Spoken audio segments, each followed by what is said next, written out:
பன்னீர் grill வீட்டிலையே எப்படி பண்ணுறது வாங்க பார்க்கலாம். சூப்பராக வீட்டில் இருக்கிற இன்க்ரீடியன்ட்ஸ் வச்சு இதை பண்ணிடலாம். டேஸ்ட்டும் பார்த்திங்கன்னா சூப்பராக இருக்கும்.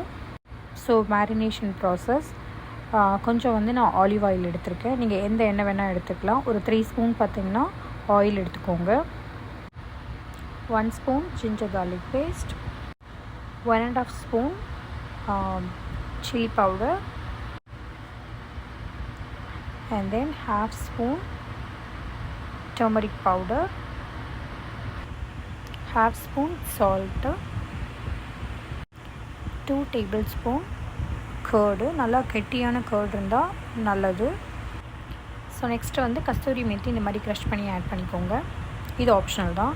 அடுத்து பார்த்திங்கன்னா நான் ஒரு 500 கிராம் பன்னீர் எடுத்திருக்கேன். இந்த மாதிரி சின்ன சின்ன க்யூப்ஸாக கட் பண்ணி ஆட் பண்ணிக்கோங்க. ஒரு பெரிய சைஸ் ஆனியன், அண்ட் தென் ஒரு பெரிய சைஸு தக்காளி, அண்ட் தென் பார்த்திங்கன்னா ஒரு பெரிய கேப்சிகம். ஸோ இது எல்லாமே பார்த்திங்கன்னா கொஞ்சம் பெரிய பெரிய சைஸில் ஆட் பண்ணிக்கோங்க. அதாவது grill போடுறதுக்கான சைஸில். அடுத்து ஒரு half லெமன் எடுத்து இந்த மாதிரி அதோட சாரியை புழிஞ்சு விட்டுக்கோங்க. அவ்வளோதான், எல்லாமே ரெடி. இப்போ நம்ம இதை மிக்ஸ் பண்ணிடலாம். நல்லா மிக்ஸ் பண்ணி விட்டுக்கோங்க. மிக்ஸ் பண்ணி விட்டுட்டு 1 hour பார்த்திங்கன்னா மேரினேஷன் டைம், அதாவது மினிமம் 1 hour. மேக்ஸிமம் நீங்கள் எவ்வளோ நேரம் வச்சிங்கனாலுமே இது சூப்பராக தான் இருக்கும். இப்போ இதை நம்ம தோசை தவாவில் போட ஆரம்பிச்சிடலாம். உங்கள்கிட்ட இருக்கிற தவா பேன் என்ன வேணால் வச்சுக்கோங்க.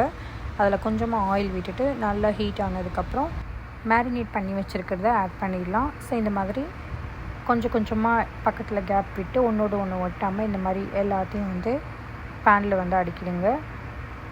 ஹீட்டு கொஞ்சம் கம்மியான ஹீட்லேயே இருக்கட்டும். ஸோ கொஞ்சம் கொஞ்சமாக பார்த்திங்கன்னா இந்த மாதிரி போட்டு திருப்பி திருப்பி நீங்கள் எடுத்திங்கன்னா சூப்பரான பன்னீர் grill என்னோடய ஸ்டைலில் ரெடி.